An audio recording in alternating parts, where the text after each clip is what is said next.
Welcome to the WRC podcast. I'm your host, Katrina Marie, and you're in the right place. Here at the Well-Rounded Counselor podcast, what you can expect is to learn, shift your thinking, and gain personal and professional growth. And if you have not yet done so, hit that subscribe button so you never miss another podcast episode. The conversation starts now.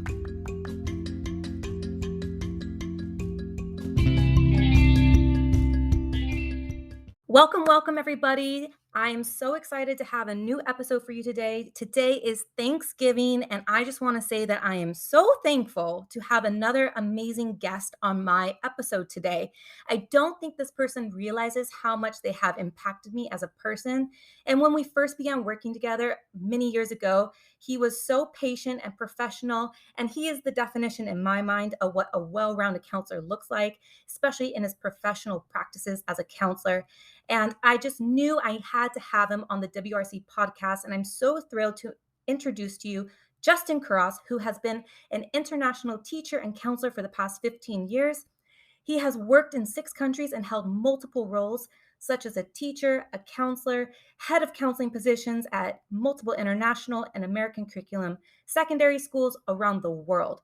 He currently holds a bachelor's in psychology and a master's of education in school counseling and has an EDS in educational leadership. He is also a national certified counselor in the USA. And when he is not teaching or counseling, you can find Justin snowboarding, paddleboarding, or trying new restaurants with friends. On a personal note, Justin has one of the strongest work ethics I have ever known anyone to have. He has a huge heart, and I personally believe Justin was my mentor without me actually telling him he was my mentor when we first began working together. Some of my personal memories are his stories during lunch mate, where we would learn from Justin about his upbringing and his insanely interesting job roles, his personal savvy financial hacks, and his Southern cooking recipes. I'm so grateful to be able to call Justin a friend, a colleague, and y'all are going to love him too. So please give Justin Kurass a very, very, very warm welcome to the WRC podcast. Justin, thank you so much for joining us today. I am thrilled. And can you tell us a little bit about yourself and what you're currently up to and your journey as a counselor? Sure. Yeah. Thanks. Wow. That was quite the introduction. Thank you. Wow. Yeah. So, I guess I can start off and do a quick little background. I'm actually from kind of rural Georgia area, so outside of Atlanta, Georgia. And actually, when I finished my bachelor's program, I thought I couldn't really find a job that I liked. And I was actually working back at the boat shop where I used to work before college. And I thought, this is not really what I want. And so my friend and I decided to go teach English in Korea for a year. And so we taught at an international kind of kindergarten, which basically is kind of referred to as like a hagwon in South Korea. And I just signed a 1-year contract there. And I thought I had been accepted to the school counseling program at Auburn University. And so I thought, well, that'll be my year abroad. I'll go and I'll do this. I'll come back and I'll finish my master's and be on my way. And I did that. I actually just went for 1 year and I came back, finished my master's degree. I had one interview at a school in the U.S. After I finished my master's degree. And I just kind of felt like something just wasn't right. It wasn't really calling for what I wanted to do at the time. And so I ended up going back to Korea for 2 more years to work in public school. So I worked as an English teacher in the city of Seoul as a public school teacher, teaching mostly English as a second language or an additional language, and a little bit of science and English with the science teachers in public school and that sort of thing. So I stayed there for 2 years, and then again I thought, well, maybe I'll move on, and I just thought, maybe I'll go back to the U.S. or something. And then a friend of mine said, hey, why don't you come to Turkey and teach? And so I ended up going there and working at a Turkish private school for another year. It was just a year-long contract, and I thought, okay, this is going to be it this time. I'm going to leave, and I'm going to go back to the U.S. and be a school counselor there. And then, something happened, and this kind of something. I had a late job offer in like April or May of the school year, and I know that international schools typically recruit in December or January, but I got an email from a Canadian school in Tokyo, and so I decided to go there for another 1-year contract. And again, I thought, okay, that's it. I'm just going to do 1 more year. And then, from there, I had to make a decision, and I actually had to. I remember I called home to my brother and my mom, and I said, I think I'm going to sign a 2-year contract to go live in Denmark. And so then I went there and I did that contract. And again, I thought, that's it. I'm really going to go. And every year I keep saying, "Oh, I'm probably going to go. I'm probably going to go." And every year I keep staying and going somewhere else. So I went from Denmark to Dubai, and that's where I worked with you, of course, for 3 years there. And then after that, I decided maybe it was time to move on. I got an offer in Belgium, so I went there. I was there for 4 years, and now I'm in my first year. First year here back in Japan at a different school in Japan. So kind of from rural Georgia, kind of all around, and all different little sorts of positions, from teaching English to counseling in some way. And so I've been in different office settings and those sort of things the past couple of years. I guess the past 10 or 12 years exclusively, pretty much as a school counselor, and then before that was mostly teaching. And so it's been a little bit of a wild journey, and I keep thinking I'm going to go back, and maybe sometime I will, and who knows how long I'll be here. But that's kind of the short version of kind of how I got to where I am now. Wow, that's so incredible. I feel like I've heard most of these things, but you resharing that information with me again just makes me realize like there's such a huge world of possibilities with school counseling, working in education. And for somebody that might be listening to this episode, what kind of advice would you give someone who's looking to become a counselor and take that leap to work overseas? Yeah, I think I didn't have the objective actually to be an international counselor at all. I was really kind of looking to probably work in the public system and maybe a private school in the U.S. That would be the biggest leap, you know. And I would say if you're a counselor and you're thinking about going abroad, like if you're in North America or in a national system anywhere, really, you're thinking about going abroad. One of the biggest things for me was moving into that international mindset, because I think a lot of the training programs focused on your province or state or at least your country, right? And as you move abroad, every laws change in different places and practices change in different places, and even as you start looking into the career counseling and college counseling realm, application procedures change with every region that students will be applying to. So I had kind of been trained in a state system, right, with my master's degree, and so one of the things I had to learn really quickly was how to do applications and things. You come in the fall, and that's the grade 12s are excited about applying, and so they're going to numerous countries that you've never done an application to. So I would say invest a little bit of time and learning about different application systems before you go, especially if you're going to be a high school counselor. And if you're going to be a K-12 counselor, like I was in a couple positions, then think about researching. Just because you do something in your home state or your home province doesn't make it what's going to happen where you're going, right? And so if you're looking at that, have an open mind and think about practices and procedures to the country that you might be going. And that goes everything to safeguarding, to what happens with law enforcement if you have to call child services in that country, those sort of things, right? So we may be prepared for the state in which we were educated, but we might not be prepared for the place where we're going. Yes, absolutely. I remember when I first moved to Dubai, I kept saying like, "Well, in the US we do this." And you need to get rid of that Yes, mentality when you go abroad. yes. What skills did you realize you needed to learn quickly when you went abroad? Because you realized that essentially you didn't know what you didn't know, and what skills did you have to learn to adapt to pretty quick when you went abroad? Yeah, again, I would say like when we're is well for me mostly high school counseling. I have done some K-12 before, but I would say mostly high school counseling. And so I think when I first moved into that role, I was again kind of more trained for public school in the United States, right? And as you know, most of the time when you're abroad, you're probably at an independent school, a private school slash independent school, right? So it's a different environment, I think, and I think working with that population is a little bit different, and it's not better or worse in any way than a public school in the U.S. It's just different, right? And so you might have a bit more focus or a bit more academic pressure from the students, I think, than what you might have in a public high school in the U.S. I think there are a lot of expectations that families may put on students as they move abroad and as they move towards these kinds of schools abroad, where we all work. And so I think I had to learn to really have to deal with students who have different sort of needs. So their needs may not be like where their next meal is coming from. They may have extreme pressure, to perform. at a high academic level in the place where they are, right? And compare themselves to other people who are there. And so one of the things that I had to learn pretty quickly was how to work efficiently with students with very different needs for what I was probably trained to work with, right? And Absolutely. so, and the sheer number of students too, I think at public schools, from what some friends back home, they may have 500 students on their caseload and they may only see a third of them. And I'd say at a private school, it's a little bit different for me where I may have 300 students on my caseload, which is about what I have now.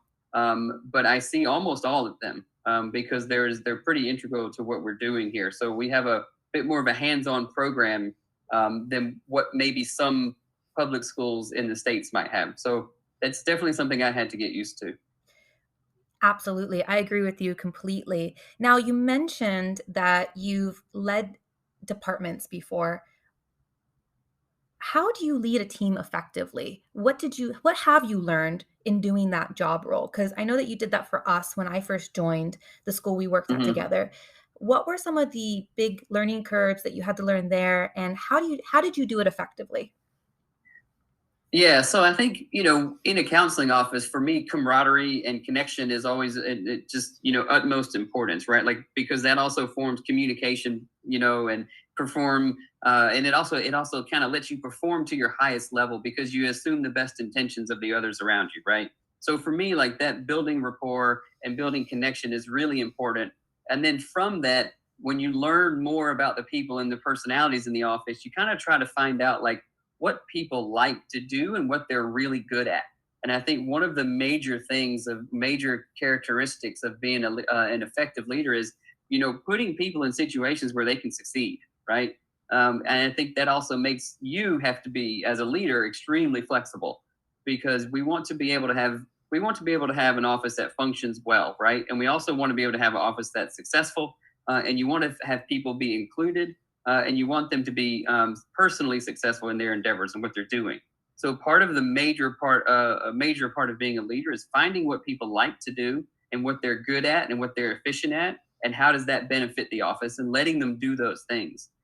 There are always going to be tasks that we don't want to do, but I think one thing, once we have that rapport, we can sit down at the table, divide the task among us, and say, who wants to take on this major task? And of course, everybody's here to support, but which one of us is really good at doing this one thing? So testing or scheduling or career events or event planning or those sort of things, right? Like, so who's good at these things and who doesn't mind taking on this task?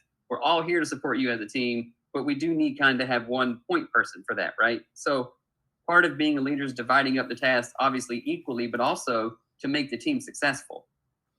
Yeah, I think that's like a universal law on most counseling teams, finding who is strong at executing a task and who has done it and wants to pass the baton because maybe they would like to try something new as well in the office and challenge themselves a little bit. So I feel that that's Yes. also effective as well. Um, that's that happened a lot on our team, and I think we had a very good system when we worked together many years ago. And I learned a lot from that experience because I know that I took on the career conference because I enjoyed logistical planning for big events, and I know that you had other major roles that you took on that I definitely did not like. And you executed those so well, and I did see that balance in the office. Yeah, I think that kind of goes along with just like the changing nature of our jobs in different locations, right? And I think one thing, if you are, in your national system or your state system, when you do make that leap abroad to international schools or private schools or something like that, our job can change drastically at any location. So, like you were saying, like you took hold of the event planning, and one major event was the career day, and that's something that maybe I wasn't so efficient at. I didn't enjoy it as much, right? And so we kind of divided tasks among that. But one of the things that I think the counseling office at a lot of independent schools and international schools are kind of catch-all places, right? Mhm. So you'll read a lot of literature that says, counselors should not be scheduling. Counselors should not be scheduling. But I know, I think I've done that at every job I've had, right? Like that's kind of a job responsibility, is to schedule students. and that may be in different degrees. Mhm. There are certain, at my current job, I only do pretty much do individual scheduling. I don't really work with the master schedule very much anymore. Whereas at previous locations, as you know, like the counseling office and the head of department of the counseling office is extremely instrumental in making the master schedule for the whole high school, right? Mhm. And sometimes staffing needs, and sometimes sits with administrators to make staffing changes and class changes and those sort of things. And so it depends on every location, but that also speaks to the different sort of expectations that come with being a counselor. And so, I think one thing that's extremely important is that you're very clear on what the expectations of the office is and the expectation of the school is, kind of where you're looking and where you're going, because our job does change drastically at every location. And there's different models of counseling that could be employed in each office and those sort of things. So I think it's important to, there will always be extra tasks. And unfortunately, I think testing always falls into the counseling office a lot. And that's mostly common, I would say, for a lot of schools, whether that's public schools or private schools. But scheduling is one you'll always hear that counselors probably shouldn't be doing. But that I would say for 90% of us out there, we probably do some form of scheduling. Yeah, it is a big task that takes away from actually working with students sometimes directly, and that is Yes. something that sometimes where I always felt like counselors were kind of this gray area. You have your teachers, you have your student, you have your administration, but counselors are somewhere in the middle of this gray area of like, where do we really fit in all of this? And that's the challenge, right? With some of these tasks, like who's going to take this up? And so sometimes we get dumped these tasks that aren't really deemed appropriate for the job role that we all know collectively as a counselor, because we're on the ground doing this work. We know that it's not always the Yes. most effective task to take on, but so often you hear the same woes and the same struggle at many international schools that the counselor is tasked with things that really should not be a counselor task. Yeah, and I think a lot of times too, it depends on the vision of the school too. And I think a lot of time, if there's a lot of data driven kind of things come in, there's not a true like data processor kind of position.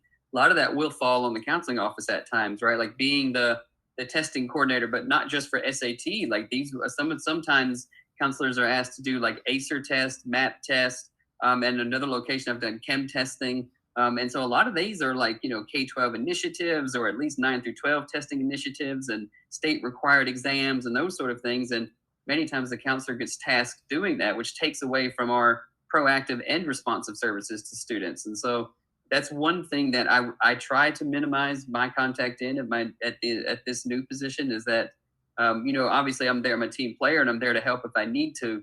But I think for me, I'm not looking to be that data coordinator anymore. As long as being a counselor, right? That takes a lot of student time away from things that from for me anyway for responsive services or student services that I could be doing. Absolutely. So I'm going to ask you a different question in a different direction. Um, I mentioned earlier that I felt like you were a mentor to me because one, I'm a little bit younger than you, not to age you at all, but I'm just saying like I came in at a very young age to our office and you were the most senior in the office. You were the lead counselor. You were like a mentor to me. I came from a very one road kind of background working with students from maybe the Arab population and only focusing on AP American curriculum, and then coming to the school that we worked at together, it just was a huge wide variety of things I had to learn, like sending kids to Europe, Australia, Asia. um, you were like a mentor to me, and so my question is, did you have a mentor throughout your career, and how have they impacted your life? Yeah, so I've actually had a few, I would say, and I would say one person that had from college age up was one of my advisors actually as an undergraduate, and so he helped me a lot through my undergraduate degree because honestly, I just never thought I'd go to university or college to begin with, right? And so he was kind of instrumental in kind of helping me get through that first bachelor's degree, and that was the he had a pretty good impact on me picking to be a psychology major and deciding to do research and like those sort of things, right? And so that was kind of like that aspect of it. And I kind of once or twice a year we are still in contact a little bit. I still email him every now and then, see how things are going, and those kind of things. And so then I would say like when I first went to Denmark, I was there was another colleague in the office who kind of like had been there for what I guess 3 or 4 years, and she had come from the States, but then she had moved to Denmark straight to start school counseling there, and she was the first counselor at the school that was a full time dedicated counselor. So she was really trying to like build the program, and I would say she really helped me because I kind of knew like maybe the U.S. and Canadian system a little bit, and I was, I could get that, I could do that. But then when I went to Denmark, it really was like you were mentioning, we had students going all over, right? And so all different sorts of emotional needs at different times of years. As Australia applications different, time of year than other application systems and those sort of things. And so she really helped me, and then beyond being a mentor, just really became like a really good friend of mine. And we still have, we are still friends today, and we hang out whenever we can. We try to visit each other in our cities where we are, and we have a group of friends that try to stay together like that. And I would say, as far as like my counseling mentor in the start of my real sort of international counseling career, like for sure, she was very instrumental in me, like just developing my knowledge of the world, and also saying things like, well, yes, that might work for North America, but that's not the policy that's here in Denmark. And so she really drove home that point of you have to understand the social system and where you are, right? Mhm. And we had some safeguarding cases that had to go quite far up the chain in a different country that I hadn't lived in before, right?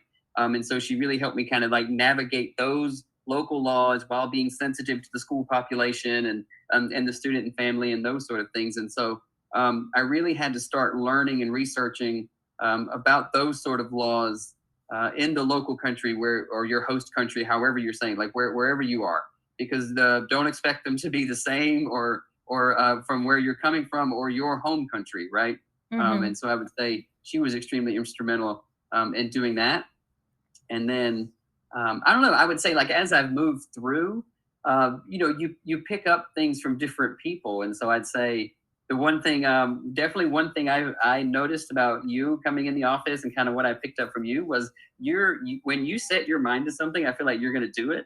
And I distinctly remember like that first career day when you were there. I don't like event planning. It's not really what I do. I don't like doing it at all. It's just not something that I'm efficient at. I can do it, but it's just not, I'm not efficient.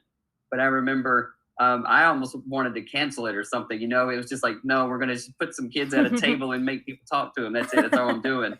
But you had like this whole rotating scheme going on with different hosts and classroom in different areas and strands. And there was a networking lunch, and like all of this was happening with like 150 14-year-olds. And I was like, I couldn't do that. I would not have done it. But for you, you came into a new environment and you had a vision for what you wanted to do for career day, and you made it happen. Whereas sometimes I think when I go to a new place or when I go, I like to keep the status quo for at least a little while to try to find out what to do and find out like what I need to do. I think I like to sometimes get permission before I do something. But you came in, and not that you didn't get permission to do it, but you rocked it on that first like career day. And I was like, man, like she came in, she knows what she wants to do, and she's getting this done. So that was the thing that I definitely noticed your first year in the office for sure. Oh, thank you for that. With that being said, you've been in the industry for like you said 15 years, and you've been to so many countries and worked in so many different placements. What advice would you give someone who is maybe a very seasoned professional or a new professional? What advice would you give to them to keep evolving and to keep growing professionally?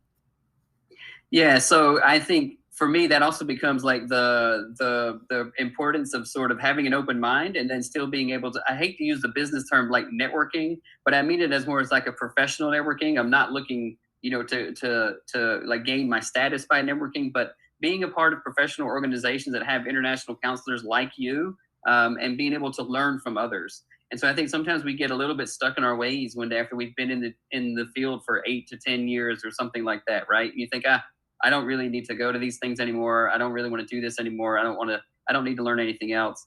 But I think you're trying to keep that open mind and keep fresh, and to try to continue to evolve with our best practices, whether that's your classroom teaching, whether that's your application procedures, your social emotional learning needs of your students. What's happening today? What are some good things that you can bring back? And I'm not talking about changing the entire programming, it could really just be like we really recently just modified our topics for our what we call seminar classes, because my grade 9 and 10s we thought had some different needs than what was on the docket this year to be taught, right? So we Mm, just decided, hey, we're going to go on, one of the professional organizations that we're all a member of. We're going to go on there and see what other people are doing. And so we just kind of put out, a call and said, hey, what are you guys teaching for grades 9 and 10, and why? And so we got some responses back, and we thought, great, I think we can pull some of those in to grade 9. And we actually just changed that, honestly, in the middle of the school year for what's going to be happening in the second semester. So I think just because you have experience, while it's a great thing to fall back on certain times, it's never something that you should stick with constantly. You have to have an open mind and be willing to change, I think. absolutely, especially when we just came out of COVID and being isolated, working from home, students having to do online learning, we also naturally had to evolve our practices and Yes. how we deliver information, how we reach all of our students. And that was a big adjustment that nobody was expecting to happen. So, all of us individually as counselors, we had to evolve just because of our circumstances too, made us adjust. So, that's fantastic advice. And sometimes when we're at the same school like myself for many, many years, we get used to a cycle and we know what to Yes. expect. And it's important for us to always see how the population of the school is changing, see what kind of leadership and their philosophy and vision looks like, and you have to grow with the institution as well. So Yeah, for sure. I think so. And yeah, that's, I think a lot of the world, and, we're still going back and forth between that hybrid and online and face to face and that kind of thing. And I think everybody had to be flexible. And I know we're all tired of that word, like be flexible and pivot and those sort of things. And I'm tired of hearing them too. But unfortunately, we're still working with it for a little while more, it seems like. absolutely. So Justin, one last question. Why do you love being a school counselor? What about this career has made you stick with it for so long? Yeah, I don't know. For me, I like it because I actually like working with high school students as kind of my target population, and so I really like working in high schools, but not necessarily for me as a teacher, right? And so it's one of the positions where we really get to know students on a different level, right? So, as a teacher, you get to know them really well because you probably see them every day or every other day or something like that. Whereas sometimes in the counselor world, in a counseling school, we won't see them every day, but when we do see them, many times it's something that's you build rapport about. You have like a system, they'll come in and they'll sit down and you get to know them. Maybe when they might be talking about their teacher, but they're not really talking about academics, right? And so we get to know kind of the person behind the numbers or the person behind their report card, that sort of thing, right? And so what I like is being able to kind of form those connections with students. And so it's for me, school counseling is a little bit of teaching, but it's also just a lot of building rapport and connecting with students, right? And having them feel comfortable to have a safe place to go. Sometimes they might come to the office and not say much. They just need some time away. That's okay too, right? But it's just them knowing that the counseling office is there, and that it's a resource to be utilized kind of in any way, that they need to. And so I feel like I like to be involved with students, but I probably wasn't that good of a teacher. I probably wasn't that great at teaching, but I was able to form connections in different ways. And so that's why I like being a school counselor, because it's not teaching. There's no grade attached to it. There's no academic stress when you're in the office, those sort of things. So I like to kind of be the person, hopefully, that helps them get through something and learn a life skill, rather than a barrier to a number on a piece of paper. I agree with you. It's such a holistic approach. And I love taking that time sitting down one on one with a student and really getting to know them. It makes such a huge difference. And sometimes those conversations can change the trajectory of their life, alongside maybe an inspirational teacher or a class environment that they were a part of. But having those one to one conversations, helping somebody figure out who they are, what they love, how they want to turn that passion into a career, or how if they're a student that struggles, like how to get them from where they were and help them see themselves in totally different trajectory. That can be one of the most rewarding parts of the job. It's just in those one-to-one conversations that sometimes you don't even know impact their life until much later on in life if they come back and they share that with you. So I agree with Yes. you. I agree with you 100%. Justin, I truly appreciate your time today. I know that it was um, a fun way to figure out our schedule since we're in much different time zones. But I appreciate you taking this time, especially on Thanksgiving. I hope you get a chance to have some pumpkin pie or something today and enjoy your day. Speaking to your loved ones back in the States. I know that I'm going to try to do that myself. But again, thank you so much for your time today. We really appreciate it here at the WRC podcast. Sure. Thank you so much for having me on. And you too. Happy Thanksgiving. And I hope you get a chance to call home and talk to your friends and family too. Thank you. Thank you, everybody, for listening to today's episode. I'm so grateful for each and every one of you. Please make sure that you subscribe or follow my channel on Spotify, and also make sure that you share it with somebody that you feel can really benefit from today's episode. Justin, how could people get in touch with you if they have any questions about anything that you've discussed on today's podcast? Is there a way people can get in touch? Sure. Sure. Yeah. If you want, you can definitely email me, or you can send a message to Katrina, and she can kind of forward your message to me, and you can get in touch with me. Excuse me, through Katrina. Awesome. Thank you, everybody, and I hope you all have a blessed Thanksgiving. Catch you all on the next episode.